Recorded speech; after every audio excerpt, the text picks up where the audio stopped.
Welcome to this explainer. Today we're doing something a little different.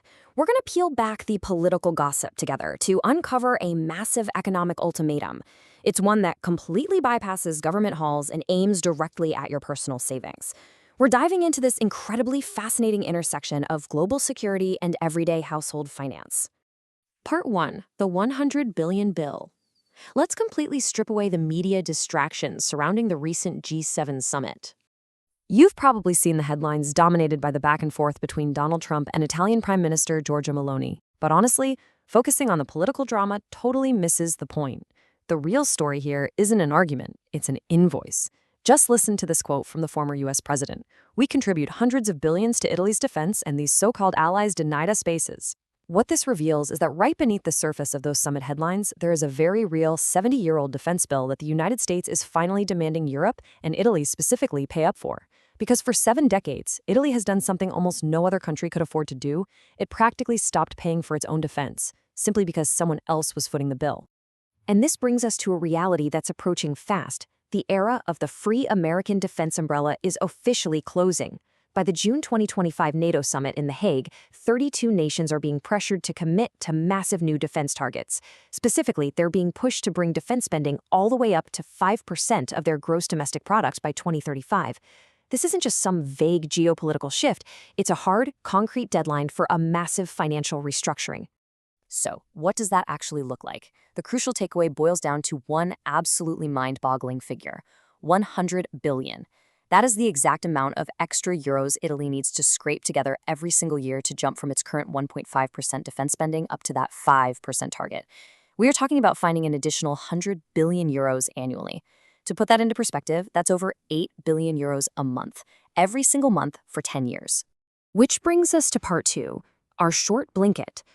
Finding 100 billion euros every year is a literal structural nightmare because the state is operating with a very, very short financial blanket.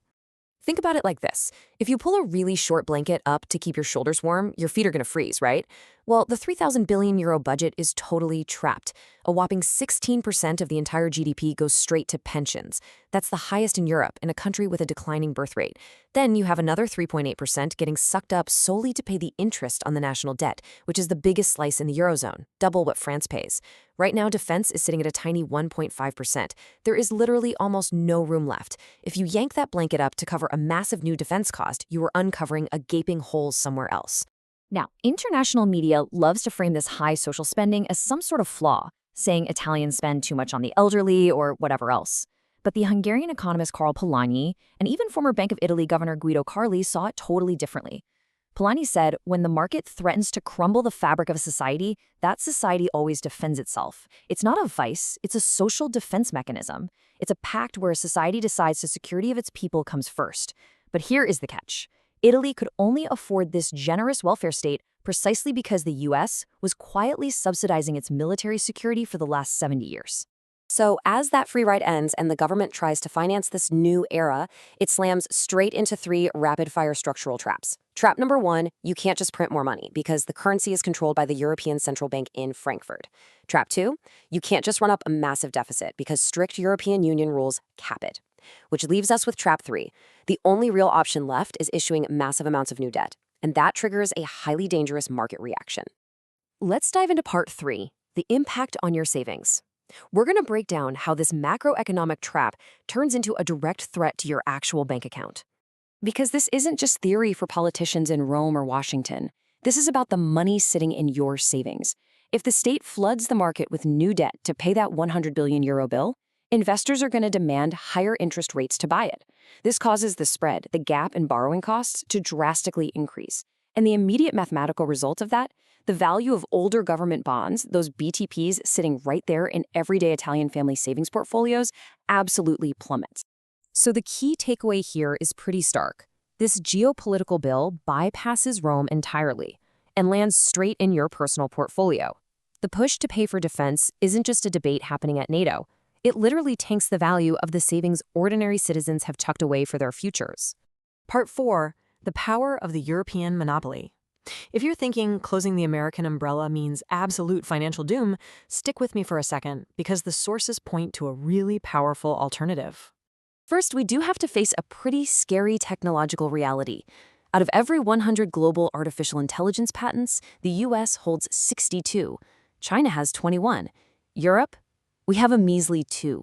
So we face a massive technological deficit.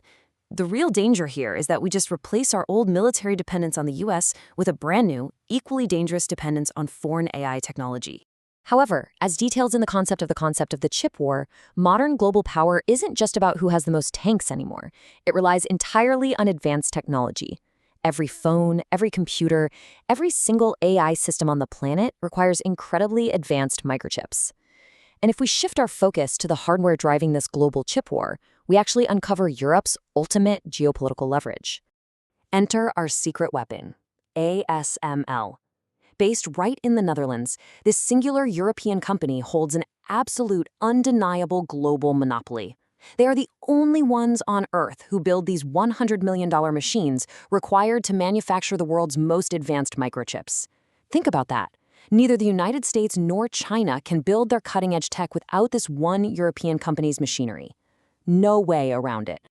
And how did ASML pull this off? Well, they didn't act like a small, isolated national business. They went for scale and integration, pulling the absolute best parts from all over the world. This kind of European integration creates leverage that can literally shake global supply chains. Just recently, when the Netherlands flexed its chip tech, China reacted, and massive German auto factories felt the tremors. This is real, tangible geopolitical power, and it is sitting right in Europe's hands.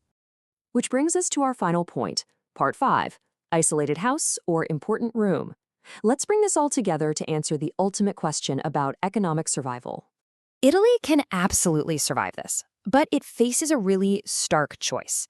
It can try to remain an isolated, aging house, sitting alone in the Mediterranean, clinging to a glorious past, but totally unable to afford its own defense or protect its citizens' savings from market crashes. Or it can choose to become a vital, integrated room within a much larger European house, a house that wields incredible technological monopolies and can actually sit at the table with the global giants. The ink on that new 5% defense spending requirement is practically dry. The era of free defense is completely over, meaning European nations are being forced to step up and pay the bill. So I'm going to leave you with this to ponder. As that American umbrella closes, will Italy unite with Europe's tech giants to wield real global power, or will it try to stand completely alone and pay an impossible price? Thanks so much for joining us for this explainer. Keep questioning, and we'll see you next time.